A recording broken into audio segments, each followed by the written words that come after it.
Yeah, come on!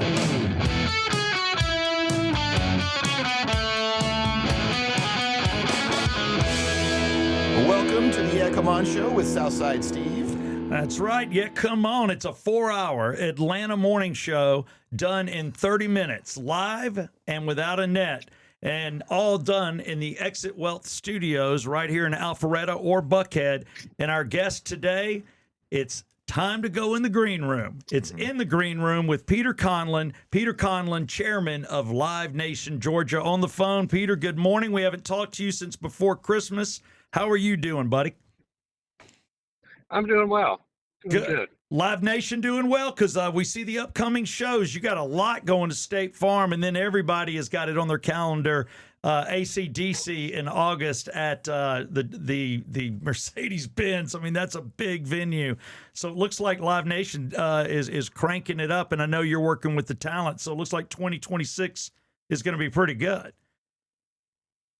Yeah, it's shaping up to be a good year. A lot of big shows, stadium shows, and arena shows. But no, we had a good year last year. It looks like a good year this year.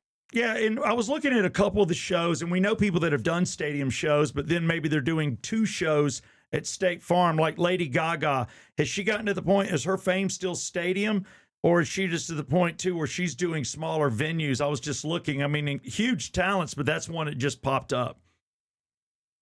Oh, she could do a stadium easily. I mean, she did one just a couple of years ago. We sold out Truist in advance, but that's just production dictated, you know? I mean, if you're going to have to do stadiums, you're building a stadium production, and that's what you're going to play. And then other times you're going to build a arena production and play arena. So she obviously wanted to do arenas this time. That's But awesome. she could easily be in stadiums, yeah. No, and I noticed Ed Sheeran, he's doing stadium right behind the AC/DC for Live Nation, and that show's October 3rd, so that's another great show coming. So I would love to be a part of the deal as far as listening. You know, can you imagine being Peter Conlon's intern and just listening to these conversations and talking with rock stars and dealing with rock stars? The biggest ones, the biggest shows in the country. And that's what we want to talk about. And you had a question for Peter Conlon. Well, I just wanted to. I heard about the big Bruno Mars show at Georgia Tech. My son goes there. He's very excited. And I'm wondering, is Bruno playing there because of FIFA? Because it seems like he would be a match for Mercedes, but I'm guessing it's being set up for the soccer. Yeah, there's no availability this summer in Mercedes because of the soccer. So we were looking at alternative venues, you know. I love the Georgia Tech stuff, and we've talked about it. I remember when I first started at 96 Rock, and I was still living off 14th Street in Atlantic. We walked to that Pink Floyd. You had them there for Division Bell, I think 3 shows. And, dude, that was incredible. The night I went, it was misty. And then I saw the Rolling Stones there, too. So it's few and far between, but it always seems to work for you. Well, you know, I like outdoor stadiums better for the sound. You know, it's like a big amphitheater. The sound is much better in an outdoor stadium than an indoor. Indoor stadiums, the sound just rolls around and bangs off the walls. And you know, Mercedes is so cavernous that sound's always an issue. So I think that in Truist and in Georgia Tech, or even at UGA, you're going to get a better sound quality for an outdoor show. See, I never even thought about that. I guess that is a thing. And Bruno Mars is playing 2 nights at Bobby Dodd. So wow. That's pretty huge. Oh, yeah. He could have done 3. Wow. How does he not if he's there? Yeah, the first one sold out on the pre-sale. So, I mean, yeah, his entire tour sold out first day in stadiums, set records. So, yeah, he could have easily done a couple Mercedes, but we had routed 2, and you know, when you've already set 2, you can't just add a third one because you're rolling to another city, and it takes 4 days to build these things. So there's a whole schematic to how you book them and route them. he seems like he's a nice guy. He seems appreciative and so talented. He's got to be an easy guy, I would think, to work with. I don't know if you work directly with him ever or you just see him backstage, but I assume he's got good people behind him. Yeah, he last play here was Music Midtown, and All right. he set a record, 74,000 people, I think. It's probably the biggest year we had. He's an amazing performer and a very, very nice person. That's good to know. I love that. Lastly, with what's going on at the Super Bowl, you're the type person, you've booked bands. You know, your late partner, Alex Cooley, which is one reason we do the in the green room for those just moving to Atlanta. Alex Cooley was on 96 Rock. It was a person that Peter wanted to work with, ended up working with President Jimmy Carter instead for 4 years. And then you guys got together and it was the greatest success for anybody here in the 80s, which to me was such an incredible time with shows. Did y'all ever care about politics or anything going on? And as far as the show that's going on, did that ever, say a person wasn't a good person or went against every value and view you had, did you always separate the two, you and Alex, or were there people you just didn't want to deal with? Because it seems like we have this alternative show, and you've been in politics. I don't think we've ever been this polarized, whether to watch the Super Bowl halftime show or this alternative with Kid Rock. And I'm trying not to put you on the spot. I just don't know your thoughts on that. You know, I haven't really given it any thought. I mean, I don't understand the whole problem there. I mean, Bad Bunny is an incredibly talented promoter. I mean, a performer. Well, I think he's both. He's won 6 Grammys. I mean, it'll be an incredible show. Yeah. You know, so I don't understand the whole controversy about him playing the Super Bowl. So I think people are going to really enjoy the performance. Yeah, I just want to go to one channel. You know, I understand people talking about they want to flip or go here or not do that. But to me, I've seen performances, and sometimes a performance, whether it's a guy in a dress or anything else, it is a performance. It is an art form. And, you know, you won't know what you feel about it until you see it if you've never seen it. So one thing I've always been true to, and I think same with Jeff, is opening yourself up to different things and just not having a narrow field. You know, you never know what you're going to see and what you might like. And cultural, I think just for cultural reasons, why not? Why not watch it? Yeah, you know, I mean, I saw some criticism the other day on Bad Bunny. You know, people didn't realize that Puerto Rico is part of the United States. It is. Yeah. It is a territory. It is.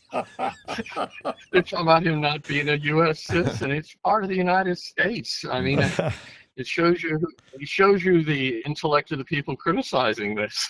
No, I know. There are people on either side that just are too dumb to read. Yeah, I mean, you know, look, I don't get the whole controversy. I mean, he's a great talent. I mean, last time he was here, he blew out Truist Stadium in like a day. I mean, he set records everywhere, and obviously he's got a fan base. I mean, obviously a lot of people like to watch him, you know? Yeah. And so I don't appreciate or like the controversy. It seems to be racially motivated, which I don't like. Yeah. Yeah, talent is talent. Talent is talent, and yeah. I think I think the picture of him not standing for the national anthem at a venue he was at after he was named seems to be the crux of it, as much as anything else. And I just know situations happen. Did he know it? Was he on an important phone call? I don't know. Did he mess up not standing? Should he have stood? Whatever. Somebody thinks that it's a good idea, so we'll check it out. But obviously, you never looked at that. It's all about business, and as long as there's a crowd that wants to see it, why not bring it? And I'm assuming that's how you've led your life, promoting shows. Yeah, I mean, you know, it again, the whole controversy makes no sense to me. He's a star of that caliber. I mean, he's as big as a Taylor Swift. You know, I mean, he sells tremendous amounts of tickets and songs. I mean, he deserves to play the Super Bowl. So I don't understand the controversy again. where some people decide who they think should play. You got to look at those people, I think. I agree. But I think that I think it'll be a great performance, and I think he'll knock everybody over. So, again, it's unfortunate. I mean, it's unfortunate what's going on in our country right now.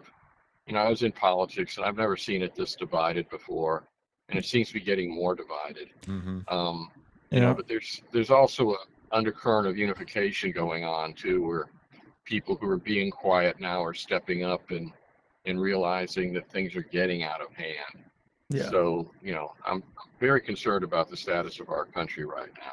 Well, that is a conversation for another day, and I appreciate it. And you're right, with the 4 years you did in Washington with President Jimmy Carter and the relationship you had with him then and after, you're always a good guy to speak to. It is In the Green Room with Peter Conlon, chairman of Live Nation. 2026 is going to be a great year. Thanks for your comments today on the Yeah Come On show. We'll talk to you next week. Okay. Thank you, Peter. Talking to you. Yes, sir. All right, that brought to you by Smalls Sliders. There's a grand opening coming March 17th, and we will be there. It might be the 16th, 15th, or 18th. I don't know, but that's the slated date. But either way, that is coming to Windy Hill in Marietta, Smalls Sliders. It is my pleasure to not only endorse them as the voice and the face for a lot of the small sliders coming to Georgia, but as well as having them a sponsor on the Yeah Come On show. All right. Polydictainment. All right, just a quick one because that was a great In the Green Room. You That like was, that. yeah. And I know I was going long because Jeff is off camera going, you got to wrap it, because we try to deliver 4 hours of radio. Atlanta radio. Atlanta radio. He's right about that. Atlanta radio in 30 minutes. So we're trying to keep on our time. So maybe I have to rush you a little bit. Well, what do you have? I was just going to say, we almost had another government shutdown Yeah. last week, but they did come to an agreement to fund like 95%, and that last 5% they're fighting over is Department of Homeland Security, DHS, which is ICE. Well, So imagine that. The Democrats and Republicans are still far apart on how to fund DHS, I guess, for the next year or whatever, and they have until next week, February 13th. That's the deadline. And of course, the Democrats want, more responsibility for the ICE, more accountability for the ICE agents, even though they just got the cams, they got the body cams, Which is what they wanted. There's three things, if I'm correct. They want their names out where people can read it. They want no mask. They want body cams. And then they want a list, I guess, given to local government of who they're going after and why they're going after them that has to be approved before you go after them. Yeah, they don't want them just roam the streets and just round people up. Right. They want to have target, which I can kind of go along with, but they're not quite there. And even though they've pulled back some troops over the past couple of weeks, I think. So, but they have until next week to figure out how to fund it. They want to do one of those CRs. Never knew what a CR was until this government shutdown started a couple of years ago. The continuing resolution. I know. Which is another way of saying kicking the can down the road. Kicking the can, baby. Which is what they're kind of doing anyway. No, we don't want that. But I will tell you, if you want to read and look at your history, two presidents have shipped out a lot of illegals, and that was the term used. Obama sent more illegals back than any other president. And there's speeches, countless speeches where he goes, this won't be pretty. Sometimes people are going to cry. They're going to get upset. Families are going to be separated, but they always have the right to go with their family. But illegal is illegal. There's a proper way to enter this country and be vetted. And he did it. And he did more, like 3 times, almost 2 times for sure, more than President Trump. Mm-hmm. So get your facts straight before you get upset. Clinton, same way. My only point to anyone listening is, the last administration, which I do feel, not because of the way I vote, but I do feel we will look at that administration as one that was not run by the people that we thought were running it. And I think it was the worst time in our country, at least in my lifetime. And you can't let in 10 million illegals, and you can't let in prisoners from other foreign countries like Venezuela, even if it's only 1,800. Those are 1,800 bad guys. Guys Venezuela didn't want. You want them in and around your kids? regardless. And most of them are in sanctuary cities. And where is it the hardest place to round up bad guys? Sanctuary cities, because for some reason we want to protest, kick cars, get in the way of police, stand in the middle of the road to stop them from taking out bad people. So if this is what it's going to take, but that's federal government, and it's been done for 2 decades. All you are is maybe upset at one guy, and you need to look at your It's history. Trump derangement. That's what It's all it is. And I hate it that that's a thing, but that's just my 2 cents. So I think they should agree on this. Cameras are only going to help ICE agents. I agree. Yeah, that's going to solve some of this controversy. Do you see what he did? Yeah. Do you see what happened? Yeah. If anything, it helps ICE agents, and they're not taking off their mask. Why should they? Well, I can't believe it even came to that. Why? Just like police officers or anybody that's serving, law enforcement, they don't have to mask themselves. Why do these guys have to? Because they're getting threatened. Yeah, they're getting but threatened. It shouldn't even come to that. If I'm an ICE agent, the only reason I'm wearing a mask, if I'm single and I'm just dating around, and maybe I date a low caliber girl like I like strippers or beer tub girls. No offense to those that do it. But I guess it is offensive. But I don't care. I probably wouldn't wear a mask. But if I've got a wife and 3 kids, I'm wearing a mask because 5% of the left is crazy as ass. And you're going to go find where they live. You're going to torment the kids at their school. Dox them. You're going to mess with them. You can't do that. It's illegal. They're wearing a mask because you're an idiot and you want to go after their families. They're protecting their families. All right. I want to thank David Markwell. Boy, it's always a good place for David Markwell. He runs Ridgeline Counseling out of Marietta. He also runs it out of Blue Ridge because he lives in Blue Ridge sometimes a week out of the month, and he has a counseling session there. But go to markwelltherapy.com. Markwell, MARKWELL, therapy.com. And I'm telling you, if you got some derangement, he'll help you out. Yeah, come on! All right, on the line right now, he is the Sultan of Stats. He is a guy that his side gig is thinking about things you don't think about. You pick your favorite player. You pick a guy because you got $3,000 left on your DraftKings, so you get the guy that's $2,800 thinking, all right, I've done a good job. He may tell you only spend $40,000 based on the players. He knows all. His name is Jeff Bogus, and he runs fantasyfootball.com. Fantasy Empire. Fantasyfootballempire.com. I know. It's been a while since I've talked to him. Fantasyfootballempire.com. I'll do it one more time. We should probably even write it on the screen. Fantasyfootballempire.com. He talks to us now from a conference room at work, being super sneaky. How you doing, Jeff? I'm doing good, Steve. How are you guys doing? Like I said, it's been too long. Been dying to talk to you about this betting. These 2 weeks have sucked. And our signage is up. I got sponsors all over the place. Mike, could you get in here and fix the sign? Hold on, Mike. Producer Mike. Yeah, let me tell him. Hold on. I just want to say right now, I brought in super glue. We're going to fix our sign permanently to hang on the wall, Jeff, instead of using this Velcro stuff, because I moved signs around based on the show I'm doing, and it fell and almost killed Jeff. Are you okay, Jeff? Oh, that's not good. You okay, No. Jeff? Yeah. Don't worry. If something happens to Jeff, we've got a new producer called Mike, and we go and we're like, Mike, can you do that? Mike doesn't exist, but it's kind of funny to act like he does. All right, Jeff, talk to me. There's a big game. Listen, I'm tired of hearing about halftimes. It used to be about the commercials in the game. So please, God, let's talk football. Talk to me. Who do you like first to win, and what players do you like for somebody that's doing a DraftKings lineup? So I really think that this is one of the best NFL defenses I've seen in years with Seattle. Wow. I love Seattle. I love Seattle minus 4.5 points. But you have to figure out, what is the narrative going to be? Is it going to be a low-scoring game? Is it going to be, who is going to stand out? Before you put a lineup together, you have to say to yourself, what do I think the most likely outcome of this game is going to be? Is it going to be a low-scoring, run, very conservative, or is it going to be, I think it's going to be a shootout? I don't see any scenario where New England can dictate the pace of the game as far as trying to outscore Seattle. I don't think that's going to happen. So that being said, I think that personally, if I'm doing DraftKings, Mm-hmm. and as you know, when you do a single game, you have to pick a captain. So you're trying to pick who is going to have the most points because you get double the points or 1.5 points for your captain. And looking at, do I think this is going to be a running game? Yes. Do I think it's going to be also an explosive passing game? I do for Seattle. So Jackson Smith Enigma is my guy. He Wow. is the one that's going to be my captain. Mm-hmm. He's $11,600. I don't care.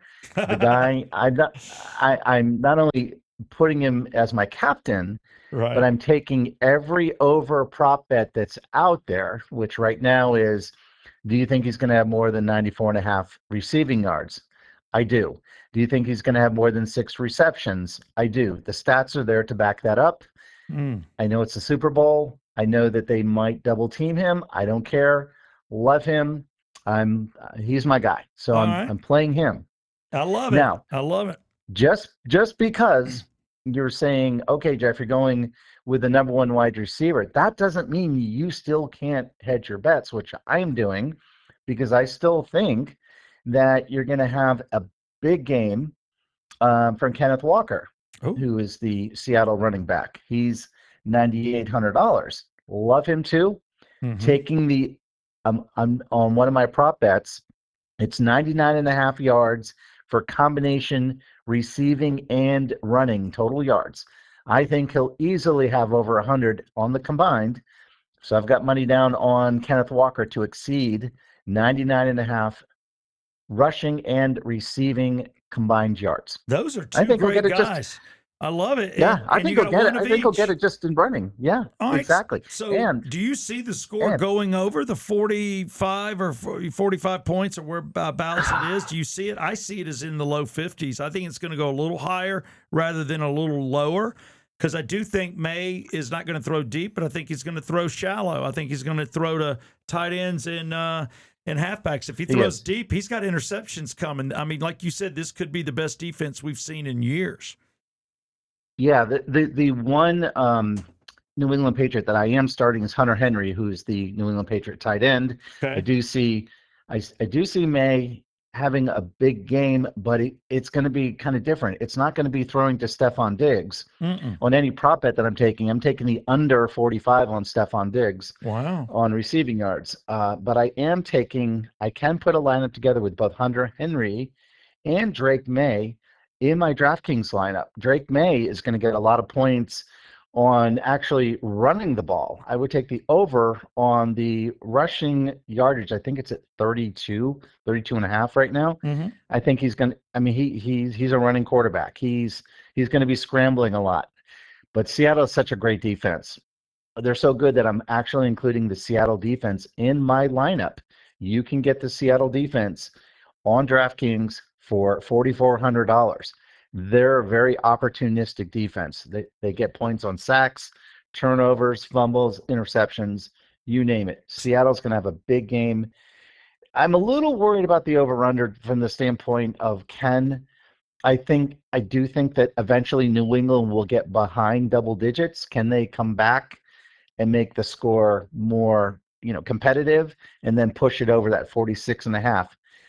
I don't know. That's one of the bets that could go either way. And personally, my personal opinion, I'm going to stay away from the over/under in that game. I think there's other ways to spend your money, but get those guys that I talked about in different combinations in your lineups. Play the 50-50. I think these lineups will get you. They're 50% better than everybody else, and it doesn't matter if you come in first place or 999th place. As long as you finish in the top 50%, you win money. That's what it's all about. I love it. It's winning money. Hey, I have a question. Speaking of winning money, Oh, boy. for someone like me who doesn't, I barely even know that it's the Seahawks and the Patriots. Okay, but let's say So basically, you don't know sports. No, I don't, but I do know gambling. And let's say I were to go to Harrah's in North Carolina this weekend, Can Yes. you Let's give, just say can you give me a basic bet on the Super Bowl? What's the easiest thing that you would say is a sure win, where I can at least get my money back and then a little bit? I don't care what the odds are, just so I can get my money back with the basic, just Seattle to win, or what's the best basic Yes. bet I can do Yes. in the sports book this weekend?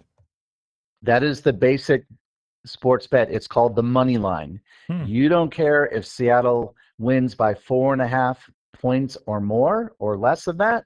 Yeah, All you care about is Seattle wins the game. Now, of course, it doesn't pay out as much, but it Right. does pay out. So Okay. it's a more conservative bet. I think Seattle will win. I just don't have any scenarios at all that I can come up with that says New England's going to win this game. I just don't. So I just So go up and I say, here's $50 Seattle to win. Boom, done. to win, Okay. not the Not the spread. spread. Gotcha. Yeah, just Just to say win. that Just you want to to play the win. money Yeah. line. Just say to win for the money line. Okay, So done. it's like it might be like minus 110 or something. So you might win. I don't know, $10 on a $100 bet. I don't think it's that low. I think you win more than that. Yeah, I gotcha. You're going to Okay. win more than that. Are It you might worth- be. yeah, he's got to risk 100 to make $20. Yeah. Well, that's better. That's better than I do any other game there. All right, lastly, and I will close with this. What color Gatorade will be thrown on the coach? Blue. Blue. Oh, that was a Fuck. quick answer. That was literally, I'm looking at my watch. That was a half a second. Blue. Okay. And coin flip, heads or tails? I'm gonna go. Who knows? I'm gonna go tails. She was more 'Cause sure we about like- the Gatorade. He's not sure. Don't Yeah. listen to him on the coin flip, Jeff. If you want to gamble, Blue blue. Gatorade. Blue. And the last one that I thought was cool, and it's a new one, because wide receivers and tight ends now have low numbers instead of the traditional in the 80s, there's a bet. 10.5, I think. I mean, I might be off of this, but look, who will score more touchdowns? The guys that have numbers Oh. on the jerseys below 10.5 Oh or my God, above. that's too specific. Jeff, you got an answer? The answer is Diggs, Cup. I'm thinking of a few guys that are low. Yeah, I'd go under. I'd take Under. the low. I'm trying to figure out it's Jackson Smith Enigma. I don't know his jersey number. That's something that I've been on the show 17 years and I've never had that question asked to me, Steve. So It's a brand new question. It's a brand new prop bet, and that's why I wanted to spring it on you. I don't care. I'm playing DraftKings. You gave me what I wanted. I'm not going gambling. Obviously, Jeff's about to make a trip to do a little sports betting. So you gave the DraftKings guys or anybody else playing any type of sport betting along those lines what they needed, and that's all I need. And I appreciate it. I may call you before the game if I have questions. The rest of you, you got to pay. You're charging this week, right? It is a Super Bowl. yeah, of course I am. $6.99 for my picks at fantasyfootballempire.com. Then wrapping up, Jeff, the money line on the Seattle pick is minus 230, meaning you risk $230, you win 100. So if you put down 50, you might win $20, $30. Okay, I can Anyway, live with that. it's a good bet. Yeah. All right, Jeff. It's You might better make- than Bitcoin right now. Definitely do Good. the money line. Good point. Okay. Thank you for your time, Jeff Bogus, the Sultan of Stats. If you want to follow him, fantasyfootballempire.com. Thank you. Thanks, guys. All right. In my ear, that damn electric guitar. It took Jeff a second to put that guitar No, on. Mike was slow on the button there. Mike, if you don't figure it out, I'm going to have to let you go. I'm telling you that sometimes Mike presses the button and it doesn't happen. I don't know why. Sometimes it does. Look, Jeff gave you an opportunity, all right? He's the one that said we needed a board op. Figure it out. God, this dude, man. I'm not beating you up, dude. Trust me, I got beat up in my career, so don't say I'm beating you up. All I'm telling you is sometimes when you're brought up a lot, it makes you famous, right? Yeah. You agree with that? Yeah. I don't know what he's upset about. He's got to get past it. All right, you got a track 13 for us to wrap up the show today? I do. I've got a track 13, and this track 13 is brought to you by Regal Nissan. Regal Nissan, right there at Georgia 400 and Holcomb Bridge. Go into the service department. Obviously, if you want to buy a new to you car, which is a fancy word for used, by the great Lane Kreider that is there on site. The Scott family has owned it since 1984, and the service center is run by Skipper, who also does sports twice a week on our show. Go in there and ask for the Yeah Come On deal. Right now, it's 3 tires, pay the price, The fourth tire is only $1. And then he said, if you need something else done in your car, just ask for a yeah, come on deal, and he'll knock some price off just because you follow this program. Time for track 13, and I've got an odd one for you. I got one that meant the world to me at the time. Listened to it a million times. Probably have only listened to it once or twice in the past 5 years. Okay. It's one of those songs that's on my song list. I have a song list, and I suggest everybody do this, including you. Your last 2 hours. Think about it. If we know the bombs are coming, a lot of people want to try to have sex with somebody, before you die. Yeah, but your last 2 hours of life is my last 2 hours. So have we gotten a threat and this is the music to whatever I'm doing? Or is it the last 2 hours and I'm in a hospice? God forbid, go that way. But if I do, this is what I want played. So I have come up with the music from my last 2 hours. This song is in that set. Wow, that's pretty big. What you got? I've got Run DMC. This is back when rap music, I'll air quote it, was fun, cool. I'm talking Fat Boys era. Oh yeah, the golden age. Yeah, the golden age of hip hop. I loved it then, and I believe Run DMC, they were the first on MTV. Yeah, and they did, and they were cool with the rock guys. They were just cool, period. And then obviously there was a crazy ass shooting, where they lost one of their members, and it was just two dudes that rapped. Jam Master Jay. Jay. I still can't believe that. And it was some other rap dudes. Some up and coming guitar player wouldn't go execute Jimmy Page. No. It's so sad that happened. It's so sad. It's so wrong on so many levels. But this is a song that I thought your guy, and when I say your guy, because his guitar is behind you, I thought Eddie Van Halen. I knew he had played with Michael Jackson on, I heard the rumors on Beat It. Yeah, he plays the guitar solo, just the guitar solo on Beat It. Yeah. And he went in and did it quick. Yeah. And it was fast. He didn't think anybody would even know. And it blew up. And it ended up being the song of the year. He did not get paid either. Yeah. Even though he arranged, not only he played the solo, he sort of arranged the music for that section of the song. So in these days, he would have been credited as a songwriter. He would have made millions, but he didn't. Do you think Michael sent him a check? I think maybe Quincy bought him a Rolex or something. They may have done some kind of gift, but he didn't get his name credited. Hey, appreciate your time. Here's a watch.